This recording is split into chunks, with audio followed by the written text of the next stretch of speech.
손이 떨렸다. 내 눈앞에서 남편이 다른 여자의 목에 다이아몬드 목걸이를 걸어주고 있었다. 하지만 나는 그 자리에서 소란을 피우지 않았다. 대신 조용히 은행에 전화해 남편의 카드를 도난 카드로 신고했다. 그리고 편안히 앉아 드라마가 시작되기를 기다렸다. 5분 후 그가 결제를 하려 할 때 남편은 죽을 듯이 당황하기 시작했다. 이야기가 시작되기 전에 이 이야기를 시청하시는 분들은 어느 지역에서 오셨는지 댓글로 남겨주세요. 이 채널이 더욱 성장하여 더 흥미로운 이야기를 전해드릴 수 있도록 좋아요와 구독을 잊지 마세요.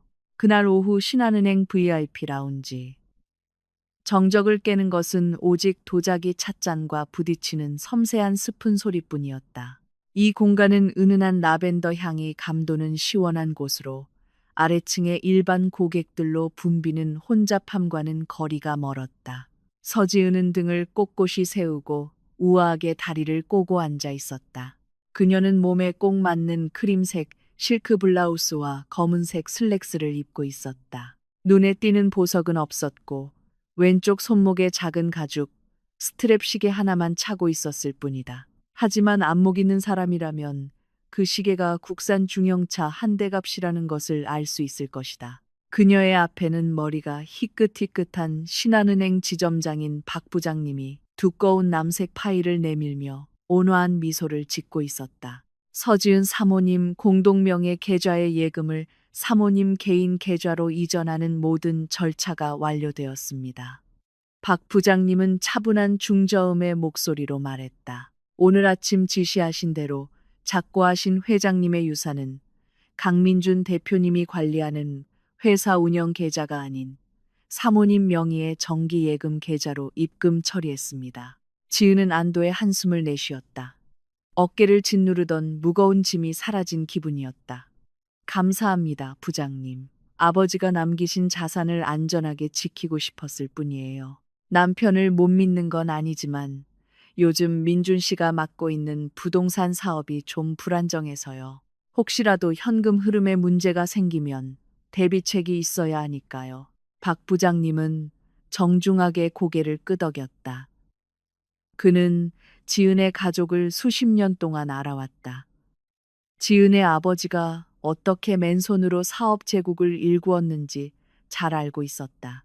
그리고 지금 회사 운영을 맡고 있는 지은의 남편, 강민준에 대한 소문도 어느 정도 알고 있었다.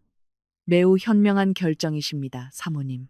은행가로서 저는 항상 분산 투자를 권합니다. 모든 달걀을 한 바구니에 담지 말라는 격언도 있지 않습니까? 박 부장님은 딱딱한 분위기를 풀려는 듯 부드럽게 웃었다. 지은은 옅은 미소를 지었다. 맞는 말씀이에요, 부장님. 아, 그리고 한도가 통합된 VVIP 블랙카드 말인데요. 결제 알림은 제 핸드폰으로만 오도록 설정해 주세요. 민준 씨가 알림 같은 걸 잘 챙기지 않아서요. 청구서를 놓칠까봐 걱정되네요.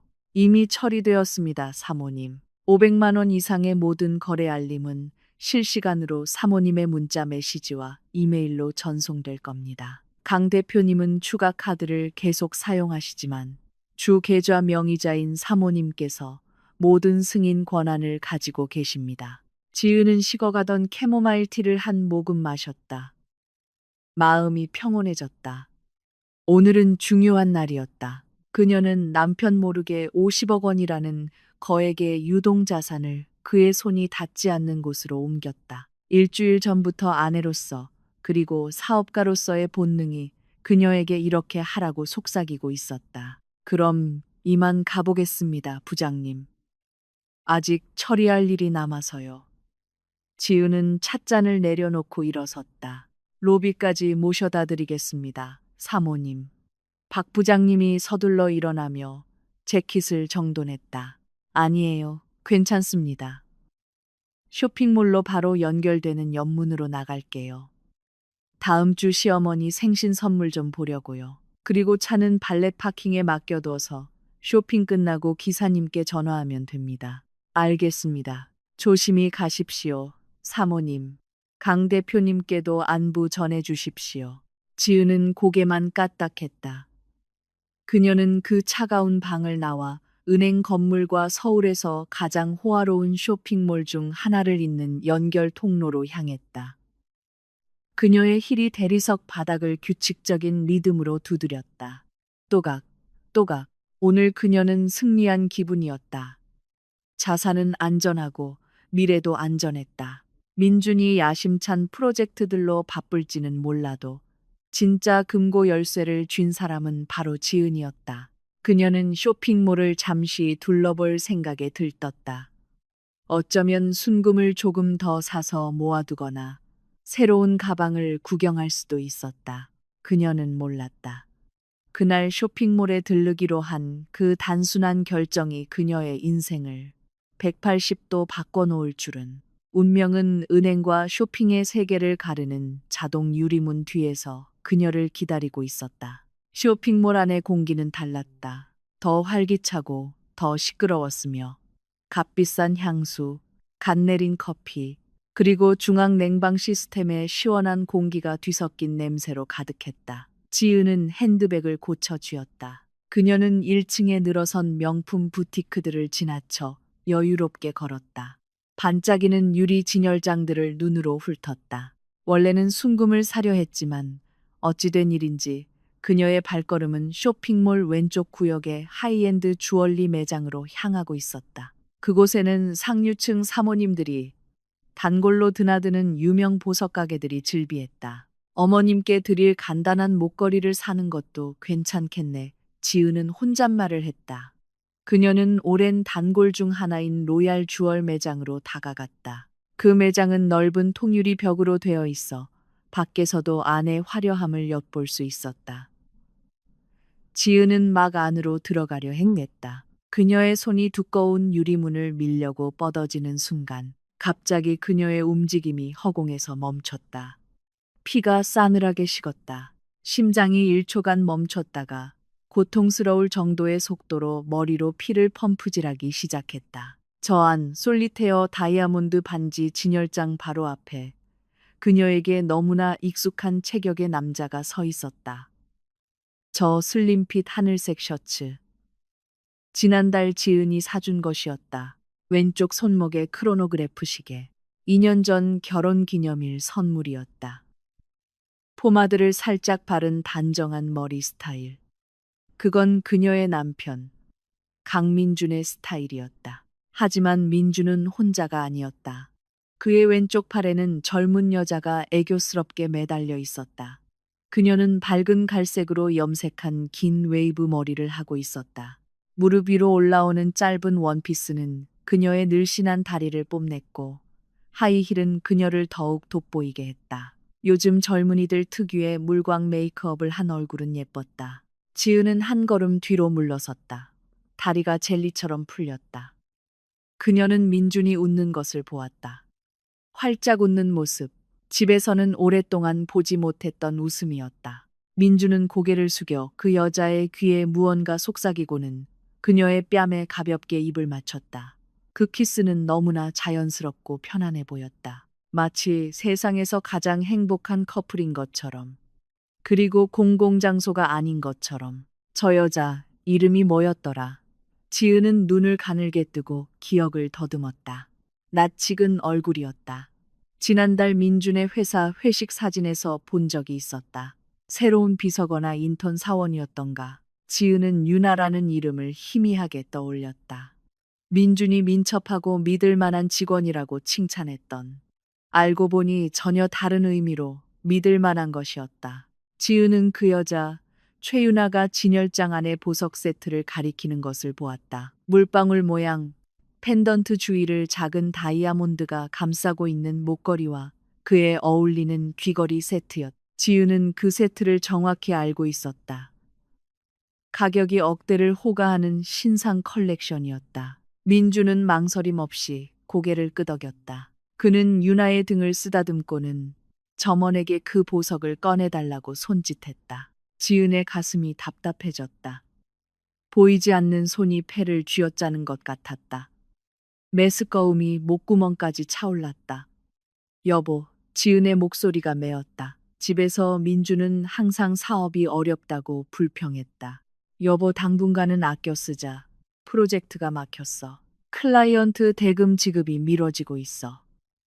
지은이 휴가를 가자거나 집을 리모델링 하자고 할 때마다 민주는 그렇게 말했다. 이해심 많은 아내로서 지은은 항상 그의 말을 따랐다.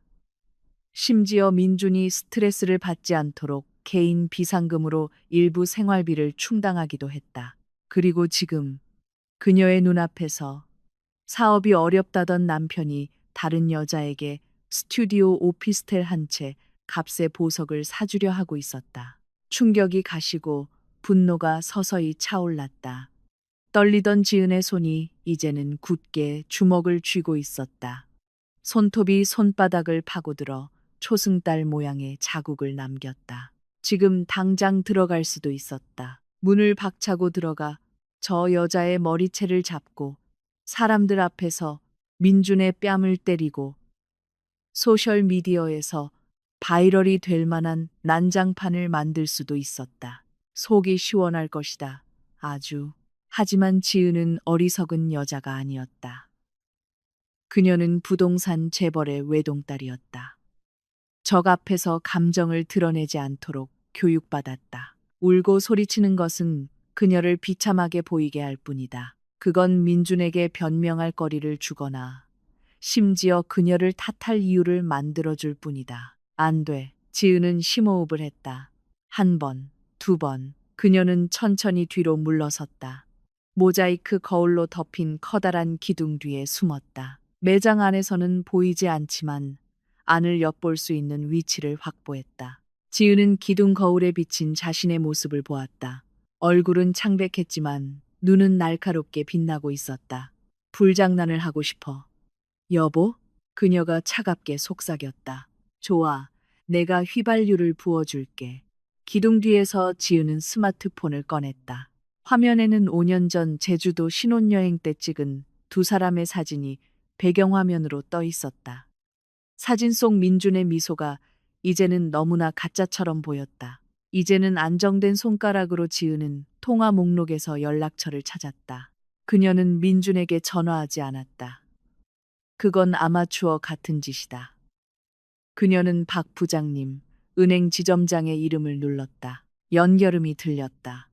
뚜뚜, 네 사모님, 놓고 가신 거라도 있으십니까? 박 부장님의 목소리가 전화기 너머에서 재빠르게 들려왔다. 지은이 방금 전 그의 사무실을 나섰기에 그는 분명 놀랐을 것이다. 지은은 목소리를 가다듬으며 헛기침을 했다. 침착하고 약간 당황했지만 위험 있는 목소리를 내야 했다. 연기가 시작되었다. 부장님, 방해해서 죄송해요. 도움이 필요해요. 긴급한 일이에요. 지은이 말했다. 무슨 일이십니까, 사모님? 아까 이채건에 문제가 있었나요? 박 부장님의 목소리가 심각해졌다. 아니요, 그건 아니고요. 사실은 이렇습니다. 지은은 극적인 효과를 위해 말을 잠시 끊었다. 그녀의 시선은 여전히 보석 가게 안 유나의 목에 목걸이를 걸어주고 있는 민준의 모습에 고정되어 있었다.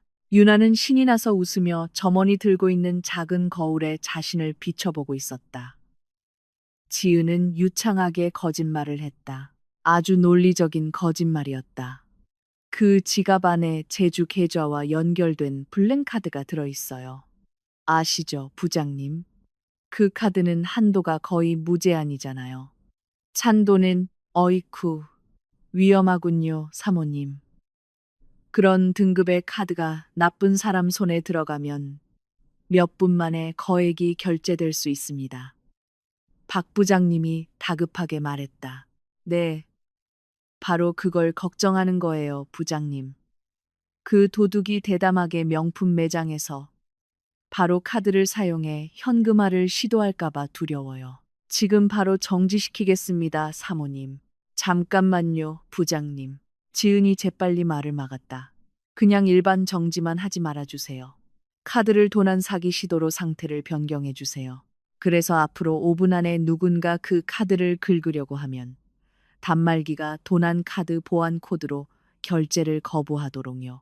그리고 은행 시스템이 그 실패한 거래 위치를 저에게 알림으로 보내주도록 해주실 수 있나요? 물론입니다. 분실 신고된 우선 등급 카드에 대해서는 저희 SOP가 원래 그렇습니다. 지금 바로 중앙 시스템에 입력하겠습니다. 카드 상태 분실, 도난, 영구 정지. 모든 가맹점 네트워크에 활성화되는데 약 2분 정도 소요됩니다. 지금 바로 처리해 주세요, 부장님. 확인 기다리겠습니다. 알겠습니다, 사모님. 처리 중입니다. 딸깍 완료되었습니다. 강민준 대표님 명의의 끝자리 4588 카드. 지금 이 시간부로 비활성화되었습니다. 이후 거래 시도는 자동으로 거절되며 불법 거래로 간주됩니다. 감사합니다, 부장님. 정말 큰 도움이 되었어요. 민준 씨에게는 다음 주에 재발급 신청하라고 할게요. 조심성 좀 배우게 해야죠. 지은은 남편의 부주의를 꾸짖는 아내인 척하는 말투로 말했다. 천만에요, 사모님. 사모님의 자산을 안전하게 지킬 수 있어 다행입니다. 통화가 끊겼다. 지은은 핸드폰을 내렸다. 그녀의 입꼬리가 살짝 올라가며 소름 끼치는 비웃음을 만들었다. 덫은 놓아졌다. 민주는 그가 그토록 자랑스러워하던 마법의 카드를 쥐고 있었다. 그 카드의 대금은 항상 지은이 아버지에게서 물려받은 회사 배당금으로 매달 깨끗하게 결제되었다.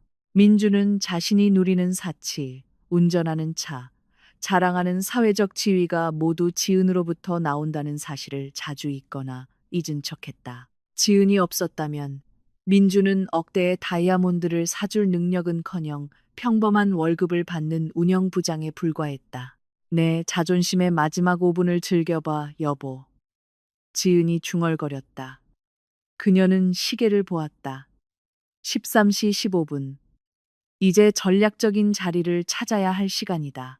로얄 주얼 매장 바로 맞은편에는 더 뷰 카페라는 오픈 스페이스 컨셉의 카페가 있었다. 이 카페는 1층보다 약간 높은 위치에 있어 쇼핑몰의 주통로와 보석 가게 입구를 완벽하게 조망할 수 있었다. 지은은 카페로 들어갔다. 그녀는 유리 난간 옆 구석 자리를 골랐다. 이곳에서 그녀는 마치 검투사 쇼를 관람할 준비가 된 VIP석의 관객 같았다. 안녕하세요, 손님. 무엇을 주문하시겠어요? 메뉴판을 건네는 친절한 직원이 물었다. 아이스 아메리카노, 샷 추가하고요. 그리고 치즈케이크 한 조각 주세요. 지은은 메뉴판을 보지도 않고 대답했다. 그녀의 눈은 건너편 가게에서 떠나지 않았다.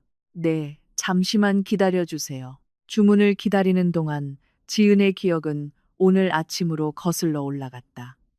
아침 7시, 아침 식사 때 민주는 서둘러 김치찌개를 먹고 있었다. 나 오늘 늦게 들어올 거야, 여보. 민준이 넥타이를 매며 말했다. 또 야근이야?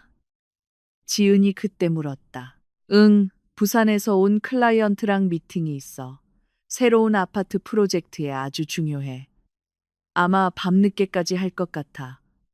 먼저 자고 있어. 지은은 점심 도시락을 싸주겠다고 제안했던 것을 기억했다. 하지만 민주는 클라이언트와 밖에서 식사할 거라며 거절했다. 부산에서 온 클라이언트라.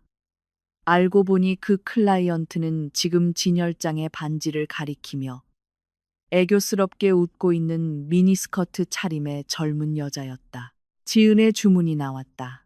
차갑고 진한 아메리카노. 지은은 천천히 커피를 저었다. 빨대가 얼음과 부딪히며 작은 소리를 냈다. 건너편에서는 장면이 진행되고 있었다. 유나는 선택을 마친 듯 보였다. 지은은 가게 점원이 계산기를 꺼내 숫자를 입력하고 민준에게 보여주는 것을 볼 수 있었다.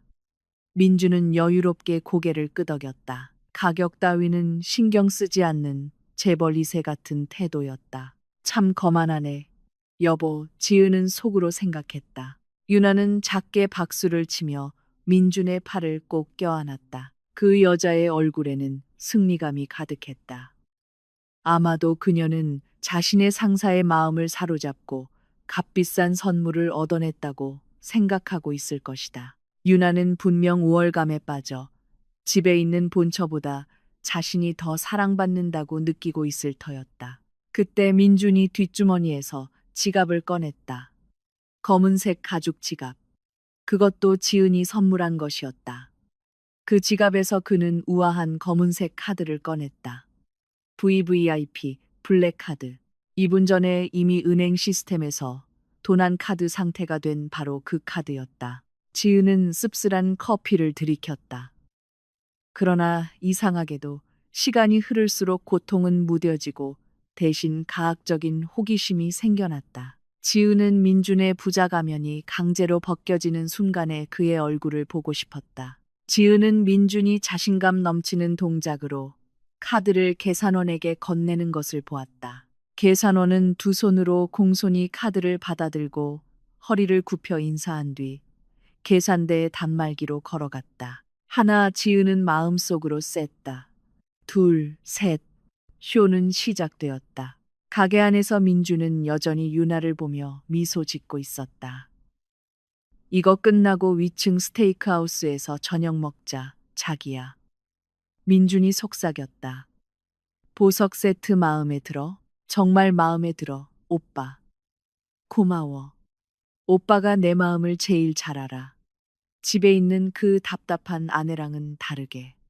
유나는 꾸며낸 애교 섞인 목소리로 대답했다. 민주는 작게 웃었다. 쉿. 여기서 그 사람 얘기는 하지 마. 계산대에서 직원은 카드를 단말기에 삽입했다.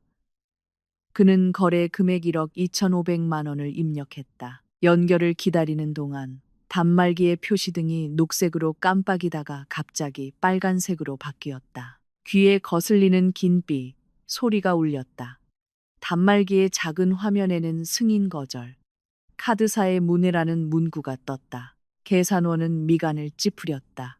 그는 다시 한 번 카드를 긁었다. 신호 불량일 수도 있다고 생각했다.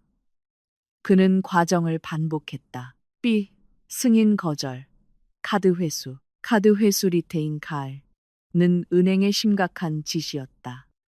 이는 계산원이 범죄 혐의가 있기 때문에 카드를 고객에게 돌려주어서는 안 된다는 의미였다. 경험 많은 중년의 계산원은 즉시 민준을 다른 눈빛으로 쳐다보았다.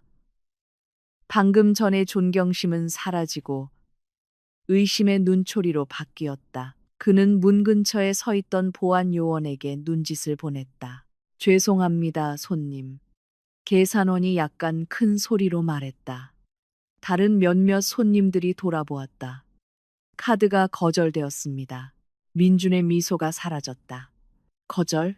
무슨 말이에요? 그 카드 한도 무제한인데. 한도 초과일 리가 없어요. 한도 초과가 아닙니다, 손님. 승인 거절 사유가 도난 카드로 뜹니다. 뭐라고요? 민준의 목소리가 높아졌다. 함부로 말하지 마세요. 이거 제 카드예요. 이름 보세요. 강민준. 다시 해봐요. 2번이나 시도했습니다, 손님. 결과는 같습니다. 그리고 은행 절차에 따라 죄송하지만 카드는 저희가 보관해야 합니다. 계산원은 민준의 손이 닿지 않도록 카드를 멀리했다. 내 카드 돌려줘요. 민준은 당황하기 시작했다. 그의 얼굴이 붉어졌다. 옆에 서 있던 유나는 혼란스럽고 창피한 표정을 짓기 시작했다. 오빠, 어떻게 된 거야? 카드가 맞냈어? 아니야. 이건 분명 은행 시스템 오류야. 민준이 소리쳤다. 그의 이마에 식은땀이 흐르기 시작했다. 그는 그만큼의 현금을 가지고 있지 않았다. 다른 체크카드의 잔액은 점심 식사 값 정도이지 다이아몬드를 살 정도는 아니었다. 그의 모든 주요 금융 접근권은 바로 그 카드. 지은의 계좌에서 자금이 나오는 그 카드에 있었다. 보안 요원이 다가왔다. 무슨 문제 있으십니까, 손님? 이 미친 사람이 내 카드를 뺏으려고 해요. 민준이 소리쳤다. 손님, 진정하십시오. 저희는 절차를 따를 뿐입니다. 만약 본인이 맞으시다면 지금 바로 카드사에 연락하십시오. 매장 매니저가 뒷방에서 나오며 말했다. 하지만 그동안은 거래를 진행할 수 없으며 사기 혐의가 있어 쇼핑몰 보안팀을 호출해야 합니다. 상황은 더욱 악화되었다. 가게 밖에 사람들이 구경하기 위해 모여들기 시작했다. 건너편 더 뷰 카페에서 지은은 치즈케이크를 자르며 조용히 이 모든 것을 지켜보고 있었다. 자, 여보, 이제 누구한테 전화할 거야? 너한테는 나 말고는 아무도 없는데. 민주는 떨리는 손으로 핸드폰을 꺼냈다. 그는 자금을 이체하기 위해 모바일 뱅킹 앱을 열려고 했다. 실패. 계정이 일시적으로 잠겼습니다. 고객센터에 문의하십시오. 민준의 세상이 무너졌다. 그는 덫에 걸렸다. 내연녀를 데리고 와서 불을 과시하려다. 사람들 앞에서 사기꾼으로 몰리고 있었다. 유나는 이미 창피해서 다른 진열장을 보는 척하며 슬금슬금 멀어지고 있었다. 젠장. 민준이 욕을 뱉었다. 그에게는 다른 선택지가 없었다. 그는 자신을 구해줄 수 있는 유일한 사람에게 전화해야만 했다. 5분 전에 그가 배신했던 바로 그 사람에게. 카페 테이블 위에 있던 지은의 핸드폰이 진동했다. 화면에는 내 사랑 여보라는 이름이 떴다. 지은은 벨소리가 3번 울리도록 내버려 두었다. 하나, 둘, 셋. 그녀는 꾸며낸 부드러운 목소리로 전화를 받았다. 여보, 웬일이야 이 시간에? 클라이언트랑 미팅 중이라며. 지은아. 민준의 목소리는 당황하고 끊어지고 두려움으로 가득 차 있었다. 나 좀 도와줘. 내 신용카드가 안 돼. 네가 정지시킨 거야. 지은은 놀란 척 연기했다. 뭐, 여보, 지갑 소매치기 당한 거 아니었어? 응? 무슨 소매치기? 나 지금 가게에 있어. 아까 클라이언트 부탁으로 뭐 좀 사려고. 박 부장님이 나한테 전화했었어. 여보. 지은이 재빨리 말을 끊으며 사실을 뒤집었다. 보석 가게에서 수억 원대의 의심스러운 거래 시도가 있었다고 하더라고. 은행 시스템이 당신의 평소 소비 패턴이 아니라고 감지했대. 그래서 당신 카드가 도난당한 줄 알고 자동으로 정지시켰다는 거야. 나도 너무 놀라서 당신 지갑 진짜 잃어버린 줄 알고 안전을 위해서 정지에 동의했지. 하느님 맙소사. 지은아, 민주는 좌절하며 신음했다. 그거 나야. 내가 쇼핑하고 있었던 거라고.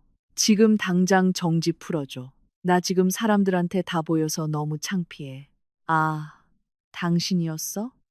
지은은 쓴웃음을 참았다. 아파트 프로젝트 미팅한다면서. 왜 보석 가게에 있어?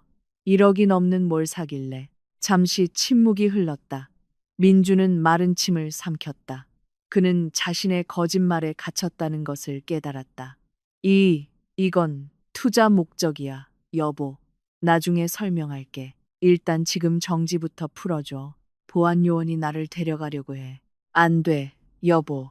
지은이 여유롭게 대답했다. 이미 도난 상태로 등록되면 은행에 직접 방문해서 본인 확인을 해야 풀 수 있어. 잠깐만, 당신 지금 어디야? 어느 보석 가게? 더현대 서울. 로얄 주얼.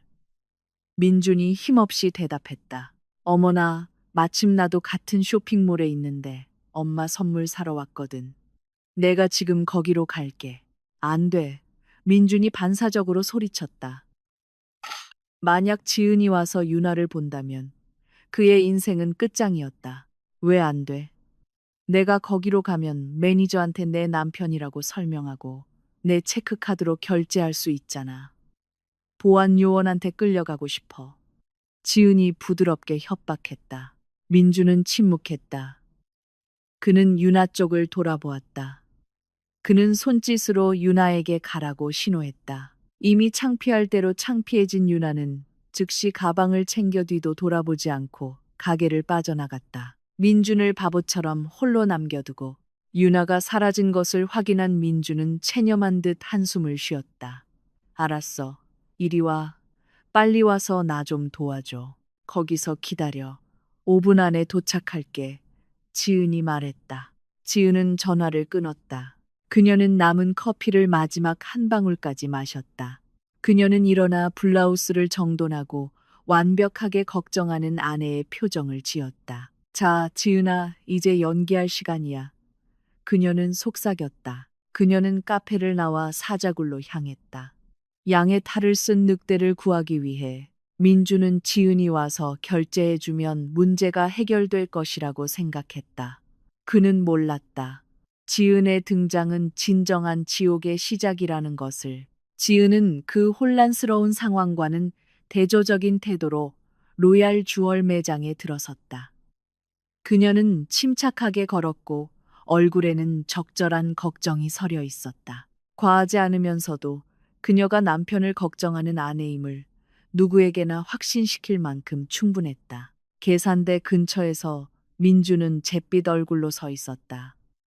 그의 비싼 셔츠 소매 부분이 아마도 초조함에 스스로 쥐어짰기 때문에 약간 구겨져 있었다. 그의 옆에는 매장 매니저와 쇼핑몰 보안 요원이 마치 민준이 언제라도 도망칠 것처럼 경계태세로 서 있었다. 민준 씨, 지은이 불렀다.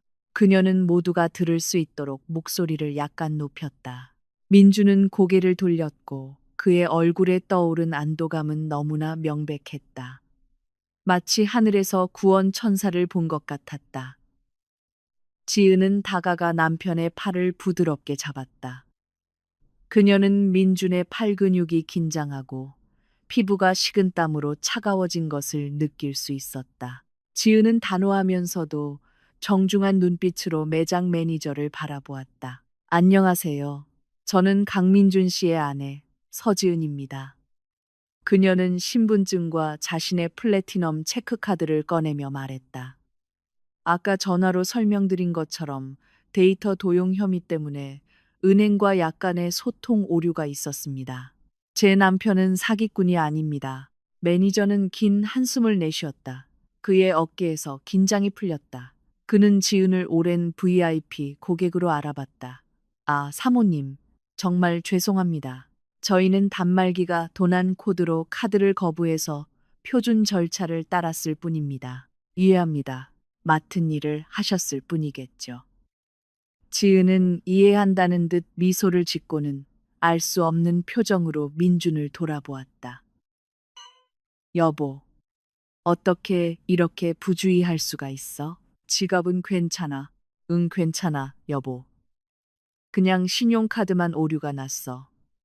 민준이 재빨리 고개를 끄덕였다. 다행이다. 그럼 내가 결제할게. 도대체 뭘 사려고 이렇게 소동을 피운 거야? 지은은 비어있는 진열장을 쳐다보며 물었다. 민준과 유나가 골랐던 보석 세트는 이미 점원이 다시 치운 후였다. 민준은 침을 삼켰다. 이것은 결정적인 순간이었다. 그는 그 보석이 유나를 위한 것이라고 말할 수 없었다. 유나는 이미 10분 전에 연문으로 도망쳤다. 그게 민주는 더듬거리며 변명거리를 찾기 위해 머리를 굴렸다.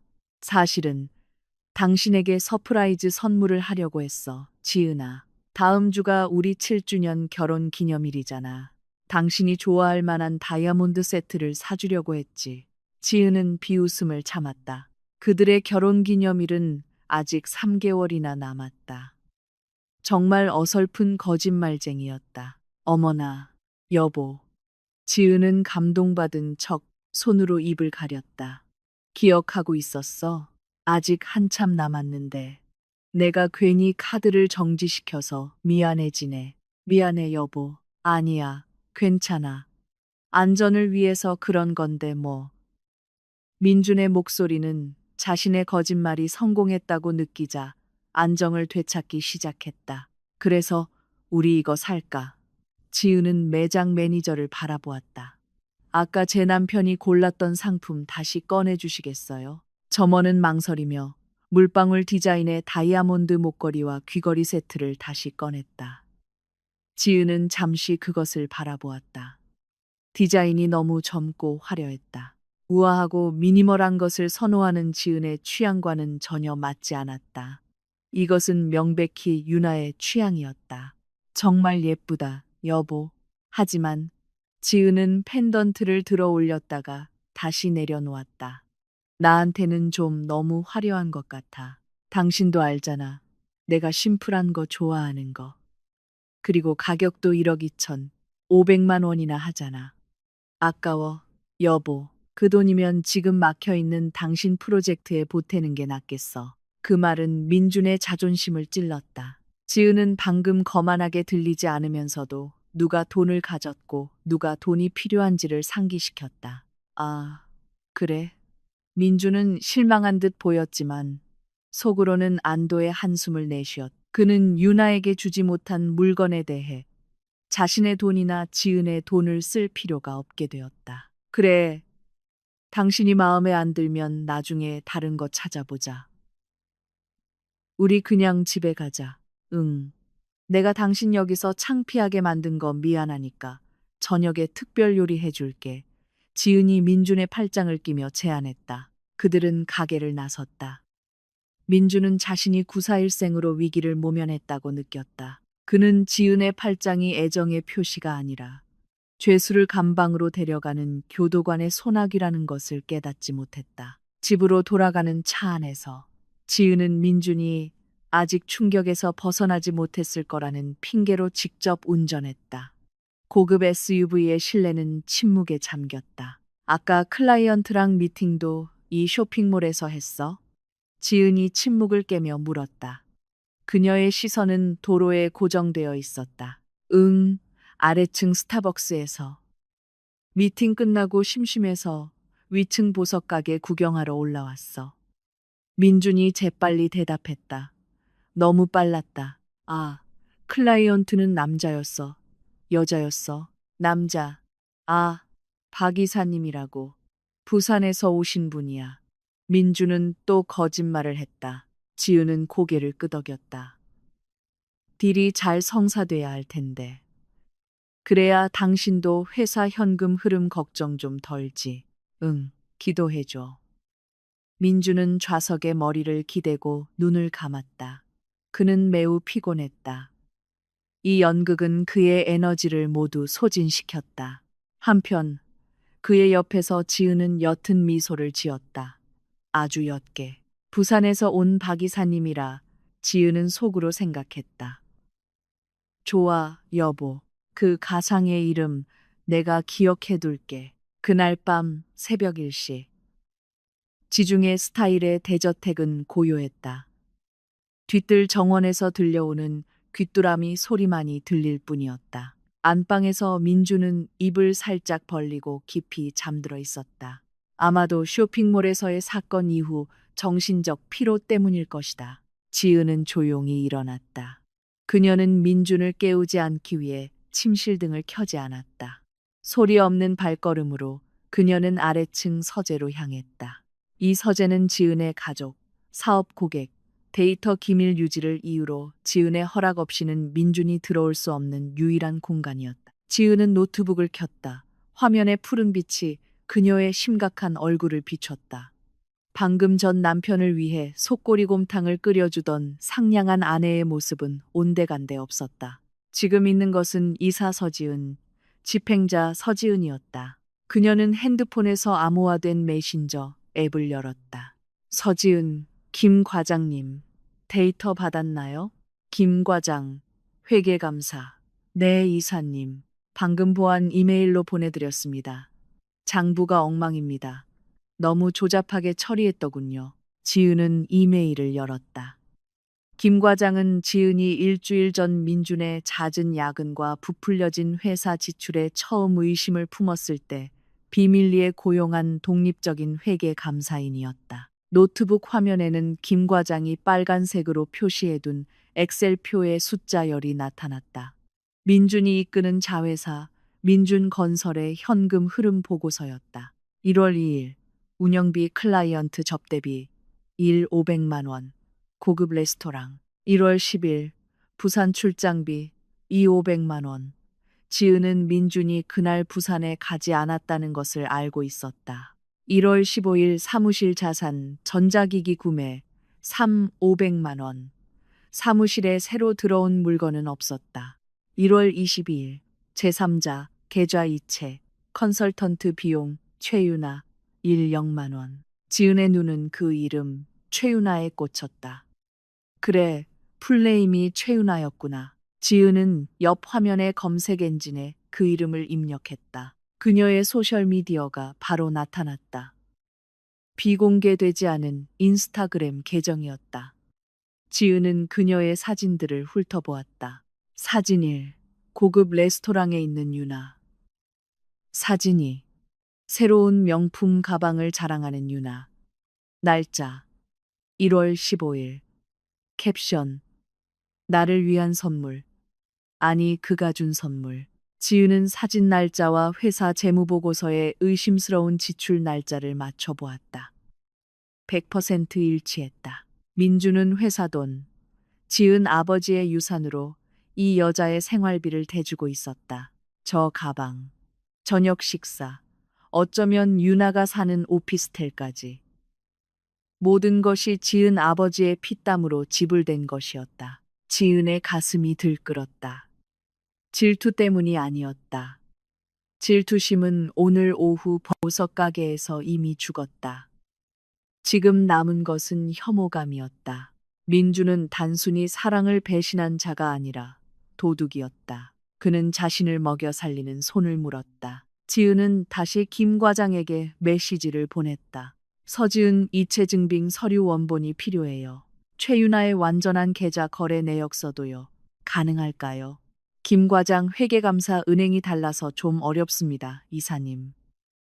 하지만 송금인 계좌, 즉 강 대표님 계좌의 이체 내역에서 데이터를 뽑을 수 있습니다. 내일 오후에 하드카피로 가져다 드리겠습니다. 서지은 사무실에서는 만나지 마세요. 김 과장. 회계감사. 늘 만나던 곳에서 뵙겠습니다. 감사합니다, 과장님. 지은은 노트북을 닫았다. 그녀는 어둠 속에서 몇 분간 조용히 앉아 호흡을 가다듬었다. 갑자기 지은의 핸드폰이 다시 진동했다. 김 과장의 메시지가 아니었다. 지은이 몰래 자신의 핸드폰에 알림 접근 권한을 복제해둔 민준의 모바일 뱅킹 앱에서 온 알림이었다. 대주주로서 지은은 모든 법인 계정에 대한 관리자 접근 권한을 가지고 있었다. 출금 500만 원. 수신인 카카오페이. 최윤아. 시간 오전 1시 5분. 지은은 계단 쪽을 돌아보았다. 민준이 잠시 깨어나 돈을 보내고 그의 불륜에 대한 사과를 하고 다시 잠든 것이 틀림없었다. 500만 원은 아마 다이아몬드를 받지 못해 화가 난 유나를 달래기 위한 돈일 것이다. 참 싸구려네, 당신. 지은이 속삭였다. 지은은 침실로 돌아왔다. 그녀는 이불 속으로 살금살금 들어가 이제는 역겨운 타인처럼 느껴지는 남자 옆에 누웠다. 민준이 잠결에 살짝 움직였다. 그의 팔이 지은의 허리를 감쌌다. 지은은 그의 손을 뿌리치지 않았다. 그녀는 그 더러운 손이 자신을 만지도록 내버려 두었다. 오늘 밤은 편히 자, 민준 씨. 지은은 속으로 생각했다. 곧 평생 잠 못 이루게 될 테니까. 다음 날 아침, 유나가 일하는 지사 사무실. 유나의 기분은 최악이었다. 그녀는 서류 뭉치를 책상에 내던졌고 옆자리 동료가 깜짝 놀라 펄쩍 뛰었다. 너 왜 그래, 유나야. 아침부터 배고픈 사자 같네. 동료인 리나가 물었다. 닥쳐, 나 지금 머리 아프니까. 유나가 쏘아붙였다. 유나는 핸드폰 화면을 노려보았다. 어젯밤 민준에게서 온 500만 원 이체는 확인했지만 그것만으로는 어제의 창피함을 씻어내기에 턱없이 부족했다. 어제 그녀는 도둑처럼 보석 가게에서 허둥지둥 도망쳐야 했다. 심지어 멀리서 민준의 본처가 여왕처럼 우아하게 등장하는 모습까지 보았다. 반면 자신은 상황이 진정될 때까지 쇼핑몰 화장실에 30분 동안 숨어 있어야 했다. 핸드폰이 진동했다. 민준에게서 온 메시지였다. 강민준, 자기야. 어제 일은 미안해. 와이프가 너무 의심이 많아서 내 신용카드가 전부 정지됐어. 나중에 프로젝트 자금 들어오면 2배로 보상해 줄게. 유나는 그 메시지를 읽고 코웃음을 쳤다. 약속, 약속, 지겨운 약속. 유나는 길고 붉은 매니큐어를 칠한 손가락으로 답장을 쳤다. 최유나, 약속은 필요 없어, 오빠. 나 어제 너무 창피했어. 자기가 큰 회장님이라면서 어떻게 신용카드 하나를 아내한테 통제당해? 오빠는 남편이야? 아니면 노예야? 유나는 전송 버튼을 눌렀다. 그녀는 민준 같은 남자의 자존심을 건드리기 위해 어떤 버튼을 눌러야 하는지 알고 있었다. 본사. 그의 호화롭지만 감옥처럼 느껴지는 사무실에서 민준은 붉어진 얼굴로 그 메시지를 읽었다. 그는 골치가 아팠다. 오늘 지은이 사무실에 왔다. 그냥 온 것이 아니라 돌아가신 아버지의 회장실에 앉아 재무팀을 불러 정기 감사를 진행하고 있었다. 민주는 꼼짝할 수 없었다. 유나를 만날 수도 전화할 수도 없었다. 그런데 이제 유나까지 그를 몰아붙이고 있었다. 민주는 회의 테이블 아래에서 몰래 유나에게 답장을 보냈다. 강민준, 좀만 참아줘, 자기야. 지금 지은이가 갑자기 감사를 하고 있어서 상황이 안 좋아. 나 더 힘들게 하지 마. 최유나, 아, 그래서 아내가 더 무섭다는 거네. 알았어. 이번 주 안에 제대로 된 보상이 없으면 우리 그냥 헤어져. 아니면 내가 직접 본사로 찾아가서 서지은 사모님이랑 인사라도 할까? 좋은 분 같던데. 민준의 눈이 휘둥그레졌다. 그 협박은 현실이었다. 유나는 본사가 어디 있는지 알고 있었다. 만약 유나가 지은이 감사를 진행하는 동안 무작정 찾아와 소란을 피운다면 그의 인생은 끝장이었다. 민주는 당황했다. 그에게는 거액의 현금이 없었다. 어제 카드 분실 사건 이후 그의 모든 금융 접근권은 지은의 감시하에 있었다. 갑자기 민준의 사무실 문이 벌컥 열렸다. 지은이 노크도 없이 들어왔다. 민준은 놀라서 핸드폰을 던질 뻔했다. 여보, 깜짝이야. 민준이 더듬거리며 말했다. 그는 서둘러 핸드폰 화면을 껐다. 지은은 달콤하게 미소 지었다. 그녀의 손에는 커피 2잔이 들려 있었다. 미안해, 여보. 커피 좀 가져왔어. 아까부터 얼굴이 너무 굳어 있길래 감사 결과 나올까봐 무서워.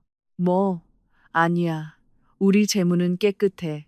민준이 변명했다. 식은땀이 등을 타고 흘렀다. 그냥 일이 좀 많아서 그래. 지은은 책상에 커피를 내려놓고 민준의 책상 모서리에 걸터 앉았다.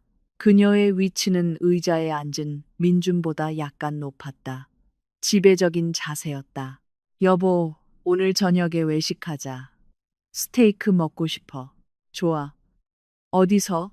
청담동에 있는 울프강 스테이크하우스. 거기 맛있대.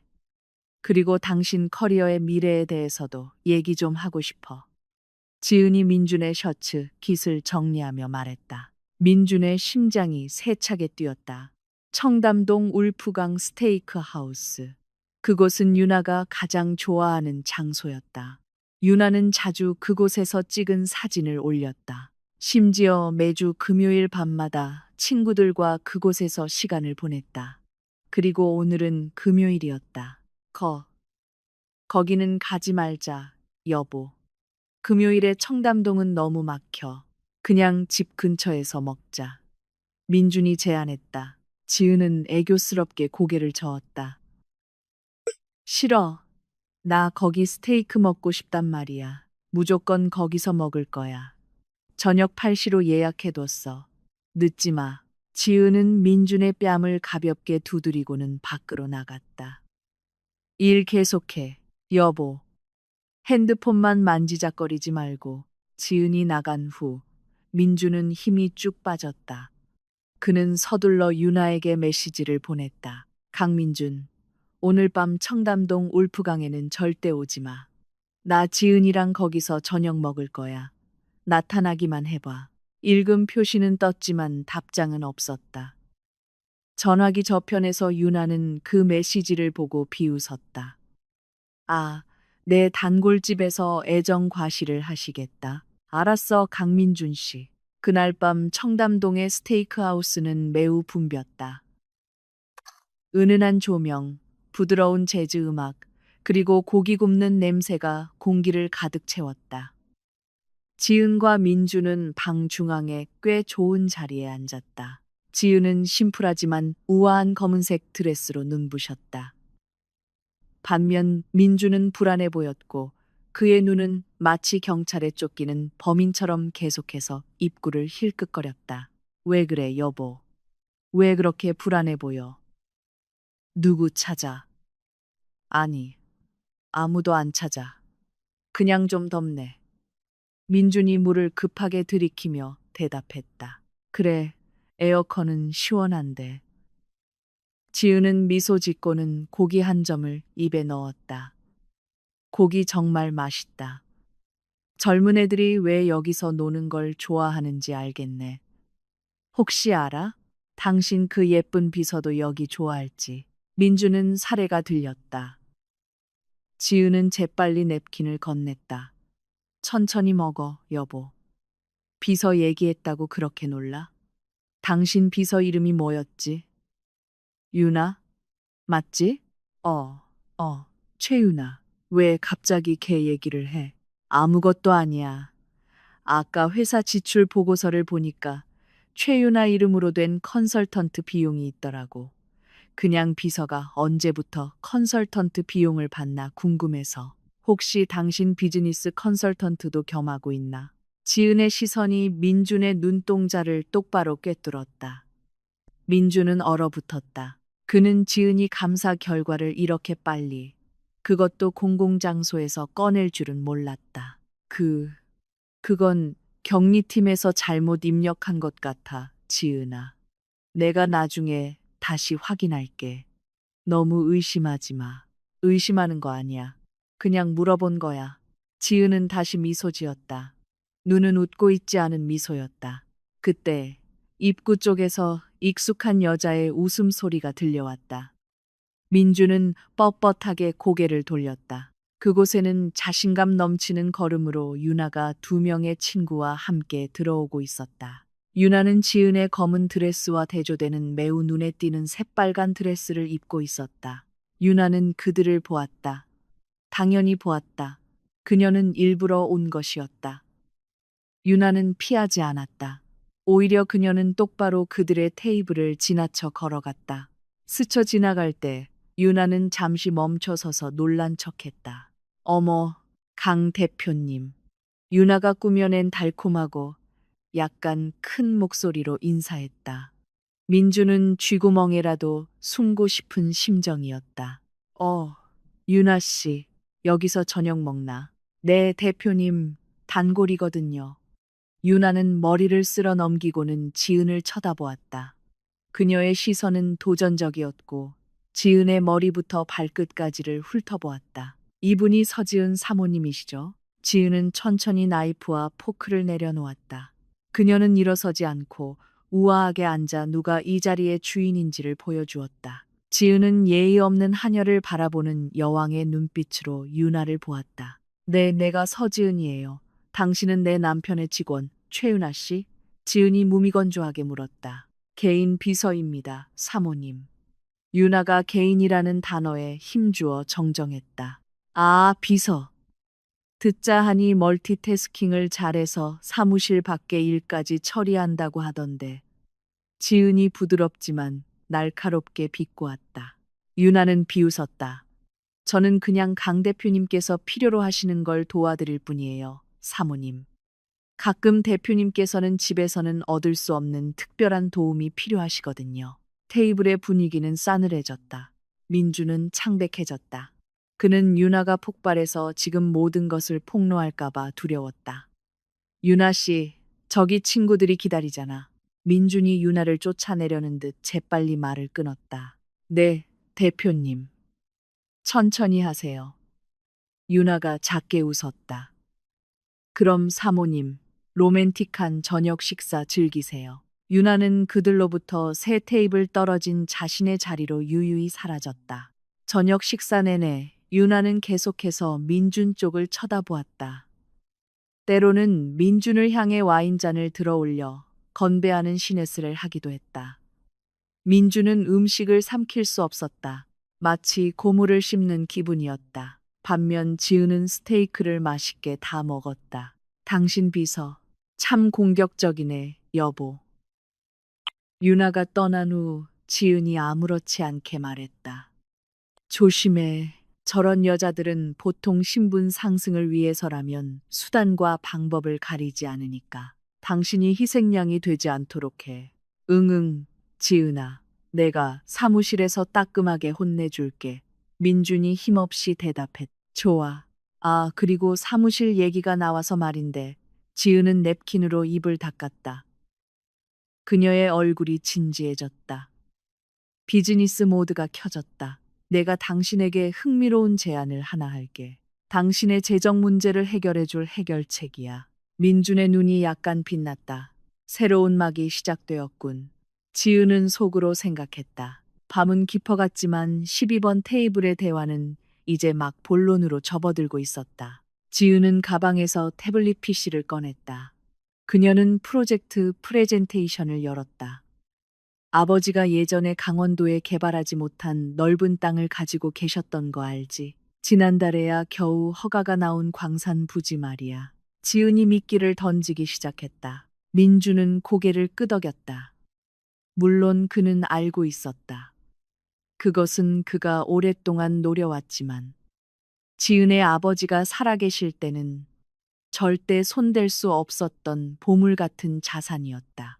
생각해보니 당신 말이 맞는 것 같아, 여보. 당신은 증명이 필요해.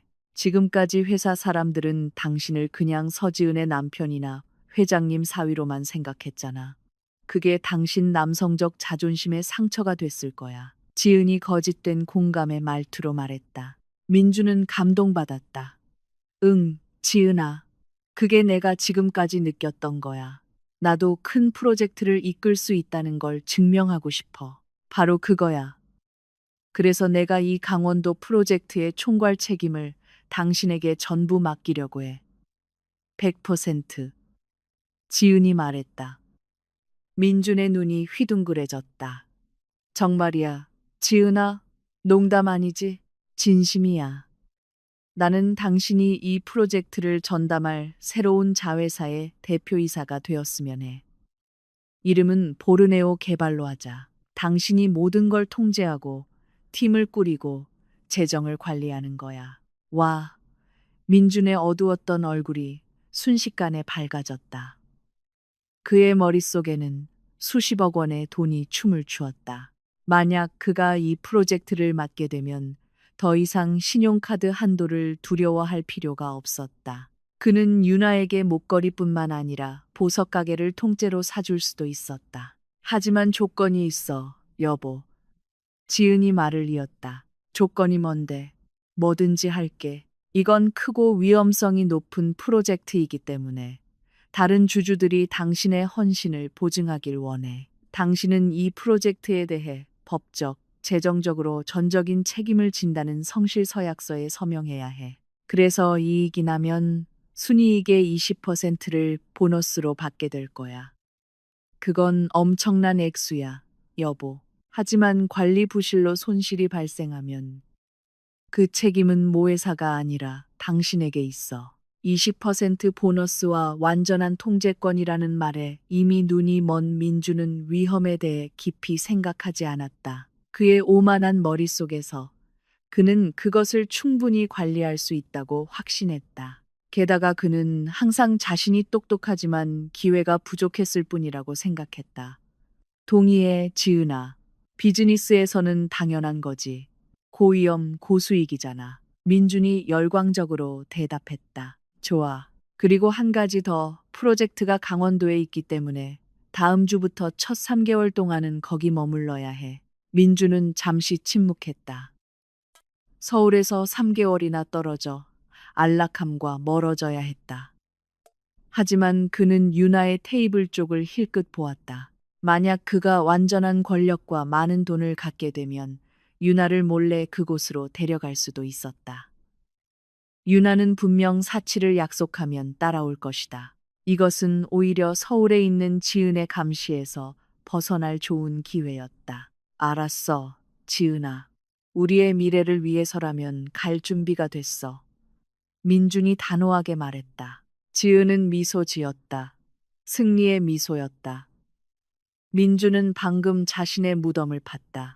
그 강원도 프로젝트는 실제로 존재했지만 환경 허가에 문제가 있었고 아직 해결되지 않은 지역 주민들과의 토지 분쟁이 있었다. 지은의 아버지는 너무 위험해서 그 땅을 일부러 방치했던 것이다. 민준을 법적 책임자로 지정함으로써 지은은 방금 남편을 곧 터질 모든 법적 소송과 재정적 손실을 감당할 제물로 만들었다. 게다가 지은은 민준이 그곳에 도착하는 즉시 본사로부터의 자금 지원을 끊을 예정이었다. 알았어. 그럼 내일 아침 사무실에서 공증인 앞에서 계약서에 서명하자. 축하해, 강 대표 이사님. 지은이 물잔을 들어 올리며 말했다. 고마워, 여보. 당신은 최고의 아내야. 민준이 잔을 들어 올리며 대답했다. 방 건너편에서 유나는 그들이 건배하는 것을 보았다. 그녀의 마음은 불타올랐다. 그녀는 민준이 들어 올린 그 잔이 그의 미래는 물론 자신의 미래까지 죽일 독배라는 것을 알지 못했다. 그날 밤은 지은의 완벽한 승리로 끝났다. 덫은 완벽하게 설치되었고 미끼는 물렸다. 이제 남은 것은 올가미를 당길 시간뿐이었다. 그날 아침 아르타 위세사 그룹 본사 대회의실은 평소보다 더 차가웠다. 마호가니 재질의 긴 테이블에는 이사진과 회사 공증인이 앉아 있었다. 지은은 이사회 의장으로서 테이블 끝에 앉았다. 그녀의 얼굴은 평온했지만 눈은 민준의 모든 움직임을 주시하고 있었다. 민준 앞에는 OCM 두께의 서류 뭉치가 놓여 있었다. 그것은 민준이 이끌게 될 새로운 자회사 보르네오 개발의 설립 증서와 협력 계약서였다. 먼저 조항들을 읽어보시죠, 강 대표님. 지은 가족의 신임을 받는 베테랑 공증인 박 변호사가 말했다. 특히 이사의 절대적 책임에 관한 18조를요. 대표이사 직함과 20% 보너스라는 환상에 이미 취해버린 민주는 그 페이지를 대충 넘겼다. 그는 첨부된 예상 수익 수치를 보고 눈을 반짝였다. 그는 45페이지의 작은 조항을 주의 깊이 읽지 않았다. 이사의 과실 또는 결정으로 인해 발생하는 모든 운영 손실, 법적 분쟁 및 재정적 의무는 모회사의 자산을 포함하지 않고 전적으로 대표이사 개인의 책임 배선할 개런티 된다. 다 검토했습니다, 변호사님. 표준적인 기업 계약서잖아요. 민준이 아는 체하며 대답했다. 그는 재킷 주머니에서 몽블랑 만년필을 꺼냈다. 작년에 지은이 선물한 펜이었다. 지은은 테이블 위에서 손가락을 깍지 꼈다. 확실해, 여보? 개인 변호사랑 먼저 상의 안 해봐도 괜찮겠어. 민주는 얕보는 듯 웃었다. 에이, 지은아. 어차피 우리 가족 회사잖아. 내가 내 아내를 못 믿겠어. 그리고 난 빨리 움직이고 싶어. 다음 주에는 중장비가 들어가야 해. 슥슥. 민준의 서명이 1만 원짜리인지 위에서 그어졌다. 문서 하나, 둘, 셋. 잉크가 그어질 때마다 그것은 그가 자신에 관해 스스로 박는 못이었. 성립되었습니다. 박 변호사가 서류철을 덮으며 말했다. 축하합니다, 강 대표님. 이제 완전한 권한을 가진 대표이사로 공식 취임하셨습니다. 직원들로부터 정중한 박수 소리가 들려왔다. 지은도 천천히 절제된 박수를 쳤다. 축하해, 여보. 내일 아침 강원도행 KTX 표는 내 비서가 준비해뒀어. 기억해.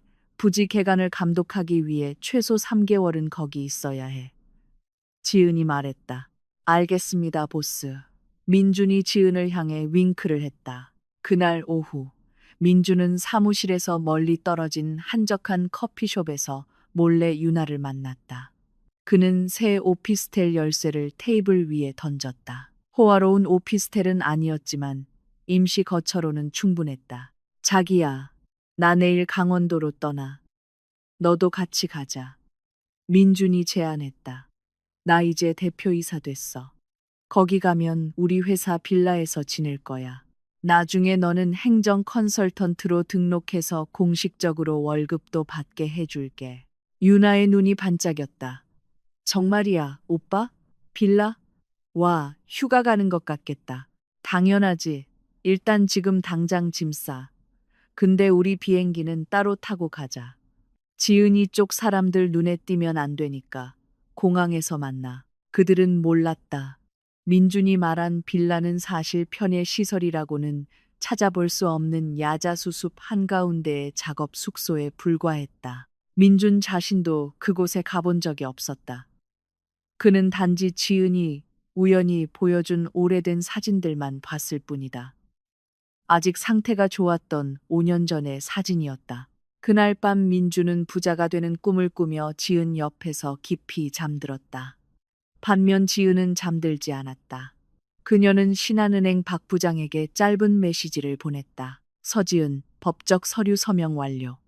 보르네오 개발에 대한 모회사 자산 동결 프로토콜 활성화. 내일 정오 12시 모든 구제 금융 지원 중단. 박 부장, 알겠습니다, 사모님. 실행하겠습니다. 강원도는 민준과 유나를 찌는 듯한 더위로 맞이했다. 오염된 서울의 더위가 아니라 몇 분 만에 옷이 끈적거릴 정도로 습한 더위였다. 다른 비행기를 타고 도착 터미널에서 만난 민준과 유나는 이제 약속된 관용차를 기다리며 공항 도로변에 서 있었다.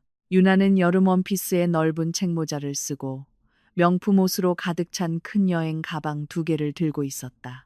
그녀는 이곳과 전혀 어울리지 않는 모습이었다. 도대체 차는 언제 와, 오빠? 너무 더워. 화장 다 녹아내리겠어. 유나가 목을 부채질하며 불평했다. 조금만 참아, 자기야. 지사에서 제네시스 GV80을 보냈을 텐데. 민주는 지은이 알려준 현장 관리자의 번호로 전화를 걸었다. 받지 않았다. 갑자기 마른 진흙으로 뒤덮인 낡은 더블캡 트럭 한 대가 그들 앞에 멈춰섰다. 창문은 수동으로 열렸다. 운전사는 팔에 투박한 문신이 있는 중년 남자로 담배를 피우고 있었다. 강 대표님 찼소. 운전사가 거칠게 물었다. 민주는 미간을 찌푸렸다. 네, 제가 강민준입니다. 대표이사요. 제 관용차는 어디 있습니까? 이게 그 차요. 다른 차들은 다 엔진 고장 나서 술이 들어갔소. 타쇼. 현장까지 흙길로 4시간은 더 가야 하니까. 운전사가 아무렇지 않게 대답했다. 유나는 입을 떡 벌렸다. 뭐? 이 고물차를 타라고. 오빠. 나 안 타. 냄새나. 일단 타자. 거기 도착하면 다른 차로 바꾸면 되잖아. 민준이 그녀를 달래며 속삭였다. 그 자신도 뭔가 잘못되어 가고 있다는 느낌이 들기 시작했다. 4시간의 여정은 지옥이었다. 차 에어컨은 고장났고 길은 심하게 울퉁불퉁해서 속이 메스꺼웠으며 핸드폰 신호는 잡혔다 끊겼다를 반복했다. 유나는 쇠문에 다리가 부딪혀 멍이 들었다며 길 내내 불평하고 울었다. 민주는 감정을 억누르며 침묵할 수밖에 없었다. 보르네오 개발 프로젝트 현장에 도착했을 때 현실은 그들을 더 세게 후려쳤다. 사진에서 본 수영장 딸린 호화빌라는 없었다. 대신 있는 것은 컨테이너 사무실과 여기저기 지붕이 새는 목조주택 몇 채뿐이었다. 전기는 시끄러운 발전기를 이용해 저녁 6시부터 아침 6시까지만 들어왔다. 여기가 어디야? 오빠? 유나는 누런 물이 나오는 화장실을 보고 히스테릭하게 소리쳤다. 빌라라며 이건 염소울이잖아. 기다려. 내가 지은이한테 전화해 볼게. 뭔가 오해가 있었을 거야. 민주는 다급하게 신호를 찾았다. 그는 물탱크 근처에서 간신히 신호 한 칸을 잡았다. 여보, 이게 다 무슨 뜻이야? 왜 시설이 이 모양이야? 고물차에 이런 누추한 숙소까지. 전화가 연결되자마자 민준이 소리쳤다. 전화기 저편에서 지은의 목소리는 맑고 평온했다. 그녀는 스파를 받고 있었다. 아, 도착했구나, 여보. 미안. 내가 말하는 걸 깜빡했네. 빌라 리모델링이랑 차량 교체 예산은 내년 예산에 포함되어 있거든. 이제 당신이 대표이사니까 새로운 시설을 사려면 먼저 수익을 내는 게 당신 임무야. 계약서에도 시설은 현장 상황에 따른다고 명시되어 있잖아. 힘내 여보. 딸깍. 전화가 끊겼다. 민주는 눅눅한 매트리스 위로 핸드폰을 내던졌다. 그는 함정에 빠졌다고 느꼈지만 아직 그에게는 갓 발급된 보르네오 개발의 법인카드가 있었다. 초기 운영 자금으로 5억 원의 한도가 있었다. 진정해. 유나야. 우리 여기서 잘 필요 없어. 시내 호텔에 체크인하자. 좀 멀어도 편한 게 중요하잖아. 민준이 위로했다. 그들은 지사 운전사가 돌아가기를 거부해서 현지 주민의 차를 빌려 다시 시내로 향했다. 시내 중심가의 4성급 호텔에 도착한 민주는 자신감 있게 보르네오 개발 법인카드를 내밀었다. 접수원이 카드를 긁었다. 죄송합니다, 손님. 승인 거절입니다. 다시 해보세요. 새 카드인데 여전히 거절됩니다, 손님. 잔액 부족 또는 계좌 동결이라고 뜹니다. 민주는 힘이 쭉 빠졌다. 그는 지은에게서 받은 추가 카드인 개인 카드도 시도해 보았다. 역시 승인 거절. 지은은 모든 접근을 완전히 차단했다. 오빠, 설마 돈 없다는 건 아니지? 옆에 있던 유나가 날카로운 목소리로 속삭였다. 지갑을 다른 가방에 두고 왔어. 민주는 거짓말을 했다. 일단 자기 카드로 먼저 계산해. 나중에 회사에서 경비 처리해 줄게. 유나는 퉁명스러운 얼굴로 거칠게 한숨을 쉬었다. 그녀는 자신의 체크카드를 꺼냈다. 그동안 민준에게서 뜯어낸 돈으로 모은 저축이었다. 내일 당장 갚지 않으면 가만 안 둬. 그날 밤 호텔방에서 민주는 잠을 이룰 수 없었다. 그는 노트북을 열어 보르네오 개발 계좌 잔액을 확인했다. 0원. 지은이 약속했던 운영 자금은 들어오지 않았다. 설상가상으로 현지 법무팀으로부터 이메일이 와 있었다. 토지 분쟁 통지. 현지 조합과의 토지 분쟁 상태로 인해 모든 중장비의 운영이 금지되었다는 내용이었다. 이사는 모레 법원에 출두하라는 요청이었다. 민주는 바닥에 주저앉았다. 그는 낯선 땅에 돈 한 푼 없이 홀로 남겨졌고 법적 분쟁에 휘말렸으며 요구가 점점 많아지는 내연녀를 데리고 있었다. 일주일이 지났고 상황은 더욱 악화되었다.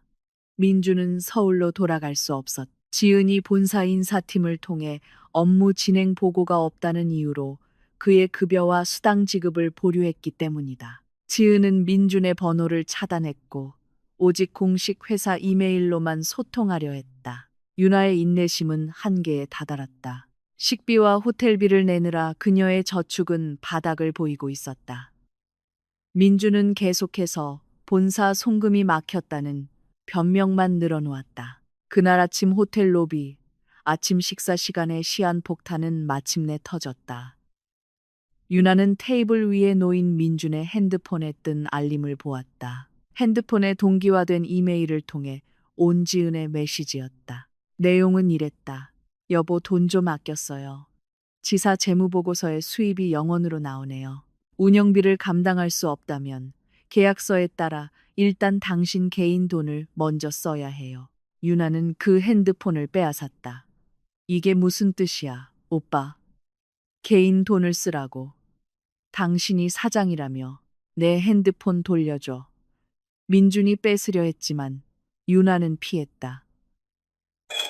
솔직히 말해. 너 사실 돈 하나도 없는 거지? 대표라더니 부자라더니. 유나가 소리쳤다. 다른 호텔 투숙객들이 쳐다보기 시작하는 것도 아랑곳하지 않았다. 행정적인 문제가 좀 있어, 자기야. 조금만 참아주면 안 돼? 스트레스가 극에 달한 민준이 소리쳤다. 참으라고. 우리가 이렇게 떠돈 지 벌써 일주일이야. 나 서울 갈래. 지금 당장 비행기 표 끊어줘. 돈 없어. 내 카드 지은이가 다 막았어. 마침내 민준이 실토했다. 잠시 침묵이 흘렀다. 유나의 얼굴이 분노로 붉어졌다. 그럼 지금까지 당신이 누리던 사치는 전부 다 아내 거였단 말이네? 당신은 그냥 얹혀 살았던 거고. 민준은 침묵했다. 그의 자존심은 내연녀 앞에서 산산조각났다. 이 기생충 같은 놈. 유나는 민준의 핸드폰을 바닥에 던져 액정을 깨뜨렸다. 내가 너 따라온 게 후회돼. 사모님 될 줄 알았더니 거지가 됐네. 유나는 방으로 달려가 짐을 쌌다.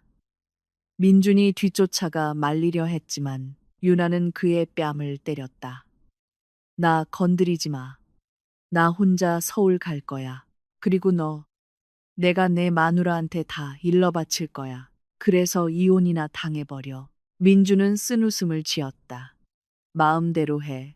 어차피 그 여자도 이미 알고 있을걸. 하지만 유나는 다른 계획이 있었다. 그녀는 지은이 사실 모든 것을 알고 있다는 것을 몰랐다. 유나는 지은이 아직 조종할 수 있는 어리석은 아내라고 생각했다. 유나는 그들의 불륜 증거를 지은에게 보내 민준을 파멸시키고 싶었다.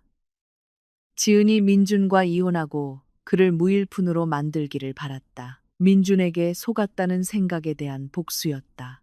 마지막 남은 돈으로 공항 가는 택시를 탄 유나는 인스타그램을 열었다. 그녀는 지은의 계정을 찾았다. 그녀는 다이렉트, 메시지, DM을 보냈다. 유나 초이, 안녕하세요 서지은 사모님. 방해해서 죄송합니다. 사모님께서는 남편분이 뒤에서 무슨 짓을 하고 다니는지 아셔야 할 것 같아서요. 그는 지금까지 저와 바람을 피웠어요. 사모님 돈으로 저를 강원도까지 데려왔고요. 이게 증거예요. 유나는 그들의 다정한 사진들, 호텔 사진, 비행기 표 사진, 그리고 민준이 지은을 답답하고 재미없다고 험담하는 카카오톡 대화 캡처를 첨부했다. 그리고 매달 생활비를 이체해준 내역까지. 유나는 전송 버튼을 누른 후 만족스러운 미소를 지었다. 꼴 좋다, 강민준. 너 이제 그 부잣집에서 쫓겨날 거야. 유나가 몰랐던 것은 서울에서 지은이 자신의 서재에 편안히 앉아 있다는 사실이었다. 뒤에 말림이 도착했다. 지은은 그것을 열어 조금의 마음의 동요도 없이 사진들을 보았다. 오히려 지은의 입가에 큰 미소가 번졌다. 고마워, 유나 씨. 지은이 중얼거렸다. 이 총알을 기다리고 있었어. 당신 덕분에 간통죄 증거를 찾느라 비싼 변호사를 고용할 필요가 없게 됐네. 지은은 여러 번 스크린샷 버튼을 눌러 모든 증거를 체크메이트라는 이름의 폴더에 저장했다. 그리고 지은은 유나의 DM에 짧게 답장했다. 제인이네스요. 정보 감사합니다. 최유나 씨. 이 증거는 내일 아침 임시 주주총회에서 아주 유용하게 쓰일 겁니다. 즐거운 귀국길 되세요. 유나는 공항 대기실에서 그 답장을 읽었다. 그녀의 심장이 뱉는 것 같았다. 임시 주주총회. 유나는 갑자기 자신이 민준을 파멸시키는 것이 아니라 지은이 민준을 도살하는 것을 돕고 있다는 것을 깨달았다. 그리고 도난 자금 수령자로서 자신 또한 연루될 수 있다는 것을 깨달았다. 다음 날 아르타위세사 타워 40층. 임원 회의실의 분위기는 매우 무거웠다. 이것은 의장인 지은의 요청으로 갑자기 소집된 임시 주주총회 EGM이었다. 그곳에는 지은의 삼촌들, 소액 주주들, 재무이사, 법무팀, 그리고 물론 독립회계감사인 김 과장이 참석했다. 보르네오 개발 대표이사 강민준의 자리는 비어 있었다. 그는 아직 비행기 표 살 돈도 없이 강원도에 갇혀 있었다. 주주 여러분, 지은이 위험 있는 목소리로 회의를 시작했다. 그녀는 깨끗한 흰색 블레이저 정장을 입고 있었는데 이는 이 회사의 죄악으로부터 자신의 손이 깨끗함을 상징하는 듯했다. 오늘의 안건은 단 하나입니다. 강민준 대표의 업무 수행 능력과 청렴도 평가입니다. 프로젝터 화면이 켜졌다. 첫 번째 슬라이드, 민준건설 및 보르네오 개발 재무보고서. 김 과장님께서 수행하신 회계감사 결과 지난 6개월간 총 15억 원에 달하는 의심스러운 자금 흐름이 발견되었습니다. 이는 운영비로 설명될 수 없는 금액입니다. 지은이 말했다. 화면의 그래프는 급격히 하강하는 붉은 선을 보여주었다. 이 자금은 접대비, 허위 출장비, 컨설턴트 비용으로 위장되었습니다. 지은이 말을 이었다. 하지만 현장 증거에 따르면 이 자금은 제3자의 개인 계좌로 흘러 들어갔습니다. 슬라이드가 바뀌었다. 이번에는 숫자가 아닌 사진이었다. 어제 유나가 보낸 바로 그 사진들이었다. 회사 계좌에서 유나의 계좌로 이체된 증거 사진. 민준이 유나에게 쇼핑 자금으로 프로젝트 돈을 약속하는 대화 캡처. 회의실은 술렁였다. 지은의 삼촌인 박 이사가 책상을 내리쳤다. 괘씸한 놈. 우리 배당금을 여자 노는데 썼단 말인가. 지은은 손을 들어 진정시켰다. 그뿐만이 아닙니다. 강민준 씨는 강원도에서 허위 중장비 조달 계약을 체결하여 사전에 확인하지 않은 토지 분쟁으로 인한 위약금 때문에 회사에 50억 원의 잠재적 손실을 입혔습니다. 이건 범죄입니다. 재무이사가 외쳤다. 맞습니다. 지은이 차갑게 대답했다. 그리고 지난주에 서명된 설립증서 18조에 따라 도덕적 해이와 형사상 과실로 인한 모든 손실은 대표이사 개인의 책임입니다. 지은은 모든 참석자를 둘러보았다. 저는 3가지를 제안합니다. 첫째, 강민준 씨를 아르타 위세사 그룹의 모든 직위에서 불명예 해임한다. 둘째, 15억 원의 자금 환수 및 50억 원의 손해배상을 개인 명의로 청구한다. 셋째, 48시간 내에 성의를 보이지 않을 경우 이 횡령 행위를 경찰에 고발한다. 동의합니다. 박 이사가 외쳤다. 동의합니다. 다른 주주들이 일제히 외쳤다. 의사봉이 3번 울렸다. 땅, 땅, 땅. 민준의 경력은 끝났다. 해고뿐만 아니라 그는 이제 기술적으로 아내 가족의 회사에 65억 원의 빚을 지게 되었다. 지은은 서류철을 덮었다. 그녀의 얼굴은 무표정했다. 그녀가 이미 기억 속에서 묻어버린 남편을 위한 눈물은 없었다. 법무팀장님, 내용 증명 준비해서 당사자 집 주소와 이메일로 발송해 주세요. 지금 즉시 이 건물에 대한 그의 모든 출입 권한을 차단하세요. 3일 후 민주는 온라인 대부업체에서 돈을 빌리고 자신의 명품 시계를 강원도 중고시장에서 헐값에 판 후에야 겨우 서울로 돌아올 수 있었다. 그는 엉망이었다. 얼굴은 수척했고 수염은 덥수룩했으며 셔츠는 구겨지고 땀 냄새가 났다. 그는 곧장 한남동에 있는 그들의 호화로운 집으로 향했다. 그는 화를 내고 싶었다. 지은에게 따지고 싶었다. 왜 자신이 버려졌는지 설명을 요구하고 싶었다. 높이 솟은 집 대문 앞에 도착한 민주는 차고 문 리모컨을 눌렀다. 작동하지 않았다. 다시 시도했다. 여전히 안 됐다. 민주는 아직 요금을 내지 않은 택시에서 내려 철문을 두드렸다. 아저씨, 문 열어요. 저예요. 민준이 소리쳤다. 경비 아저씨가 초소에서 나왔다. 하지만 그는 문을 열어주지 않았다. 그는 난처한 얼굴로 문틈으로 다가왔다. 죄송합니다, 도련님. 사모님께서 문 열어주지 말라고 하셨습니다. 무슨 소리예요? 여기 내 집이기도 하잖아요. 민준이 문을 찼다. 그러지 마세요. 도련님. 디지털 도어락 비밀번호도 다 바뀌었어요. 도련님은 못 들어오십니다. 그때 검은색 세단 한 대가 민준 뒤에 멈춰섰다. 말끔한 정장 차림에 건장한 남자 2명이 내렸다. 그중 한 명은 가죽 서류 가방을 들고 있었다. 강민준 씨 맞으십니까? 그 남자가 물었다. 네, 당신들은 누구요? 민준이 쏘아붙였다. 저희는 법무법인 세종에서 왔습니다. 서지은 사모님과 아르타 위세사 그룹의 법률 대리인입니다. 그 남자는 두꺼운 봉투를 건넸다. 이것이 처음이자 마지막 통지서입니다. 민주는 떨리는 손으로 봉투를 뜯었다. 내용을 읽는 그의 눈이 휘둥그레졌다. 대표이사직 불명예 해임 통지서. 서울 가정법원에 제출된 이혼 소송장. 14일 이내에 현금으로 지불해야 하는 65억 원의 민사상 손해배상 청구서. 직무상 횡령 혐의 형법 제356조에 대한 경찰 고발 통지서. 징역 10년 이하의 처벌이 가능. 민준의 다리가 풀렸다. 종이들이 뜨거운 아스팔트 위로 흩어졌다.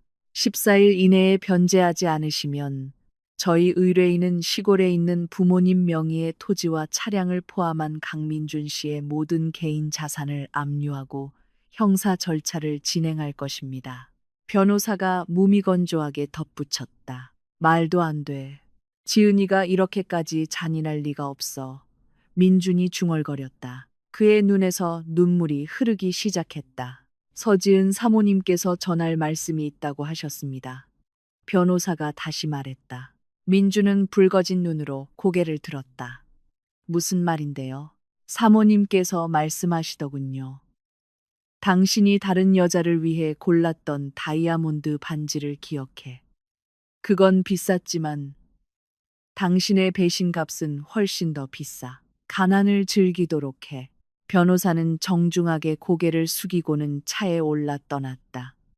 문 뒤에 경비 아저씨는 동정 어린 눈으로 바라보다가 천천히 초소문을 닫았다. 민주는 보도 위에 홀로 서 있었다. 자신의 집에서 쫓겨나고 회사에서 해고당하고 수십억의 빚에 쫓기며 감옥에 갈 위기에 처했다. 이 소식이 퍼지면 그의 사교계 친구들도 등을 돌릴 것이다. 뒤에 있던 택시기사가 경적을 울렸다. 손님, 요금부터 내시죠. 민주는 주머니를 뒤졌다. 비어 있었다. 그는 자신의 인생이 방금 끝났다는 것을 깨달았다. 그리고 그가 그동안 약하고 순종적이라고 여겼던 여자, 지은이 자신의 손에 피 한 방울 묻히지 않고 그를 파멸시켰다는 것을 깨달았다. 유나는 서울 동부 외곽의 3X, 3미터 크기의 좁은 고시원 방구석에 웅크리고 앉아 있었다. 호화로운 오피스텔, 쇼핑몰, 그리고 소셜미디어에서 자랑하던 삶과는 거리가 먼 곳이었다. 그녀 앞에는 명품 옷과 값비싼 가방이 담긴 여행 가방이 열려 있었다. 그녀는 방금 민준이 선물한 가짜 에르메스 가방 중 하나를 중고 거래 사이트에서 헐값에 팔았다. 이번 주를 버티기 위해서였다. 젠장, 강민준. 젠장. 유나는 구겨진 10,000원짜리 지폐 몇 장을 세며 욕을 퍼부었다. 유나는 불륜 증거를 지은에게 보내면 자신이 안전할 것이라고 생각했다. 지은이 민준을 파멸시키는 데만 집중하고 자신은 잊어버릴 것이라고 생각했다. 하지만 유나는 법의 세계에서는 범죄 수익을 받은 사람도 연루될 수 있다는 것을 잊었다. 똑똑똑. 그녀의 방문이 세게 두드려졌다. 유나의 심장이 철렁 내려앉았다. 누구세요? 그녀가 떨리는 목소리로 외쳤다. 온라인 대출 추심원일까? 아니면 민준이 그녀를 찾아온 것일까? 실례합니다. 서울 남부경찰서 형사과입니다. 유나의 얼굴에서 핏기가 싹 가셨다. 경찰, 왜 경찰이? 떨리는 손으로 그녀는 문 잠금을 풀었다. 사복 차림의 경찰관 2명이 서서 경찰 신분증을 보여주었다. 그들 뒤에는 말끔한 정장을 입은 남자가 서 있었다. 지은의 변호사 팀원 중 한 명이었다. 최윤아 씨 맞으십니까? 경찰관이 단호하게 물었다. 네, 맞는데요. 무슨 일이시죠? 피의자 강민준 씨가 저지른 아르타 위세사 그룹의 업무상 횡령 혐의에 대한 중요 참고인 조사를 위해 강제 연행합니다. 저희가 주민등록상 주소지로 2차례 출석 요구서를 보냈지만 응답이 없었습니다. 저 이사했어요. 경찰관님. 출석 요구서 온 줄 몰랐어요. 유나는 울기 시작했다. 저는 관련 없어요. 저는 그냥 강 대표님한테 용돈 좀 받았을 뿐이에요. 지은의 변호사가 한 걸음 다가와 옅은 미소를 지었다. 소름 끼치는 미소였다. 최윤아 씨. 형법 제33조 공범 및 범죄 수익은닉 규제법에 따라 범죄 수익을 수령한 것만으로도 공범이 될 수 있습니다. 징역 5년까지 가능하죠. 유나의 무릎이 풀렸다. 그녀는 바닥에 주저앉았다. 저 감옥 보내지 마세요. 저는 아직 젊어요. 그렇다면 협조하셔야 합니다. 변호사가 차갑게 말했다. 내부 고발자가 되세요. 나중에 법정에서 증언하십시오. 민준의 모든 비리를 털어놓으세요. 그가 얼마를 송금했는지, 회사 돈으로 무엇을 샀는지 전부. 만약 당신이 정직하게 저희가 민준을 감옥에 보내는 것을 돕는다면 서지은 사모님께서는 당신을 형사 고소하지 않는 것을 고려해 볼 수도 있습니다. 유나는 고개를 들었다. 눈물이 마스카라를 번지게 해 그녀의 얼굴을 흉측하게 만들었다. 그녀는 두 가지 선택에 직면했다. 민준에게 충성을 지키고 함께 감옥에 가거나 자신의 목숨을 구하기 위해 민준을 배신하거나 유나처럼 이기적인 여자에게 그 선택은 매우 쉬웠다. 증언하겠습니다. 유나가 재빨리 대답했다. 모든 걸 폭로할게요. 민준이 저한테 돈을 받으라고 강요했어요. 그가 모든 것의 주범이에요. 변호사는 만족스럽게 고개를 끄덕였다.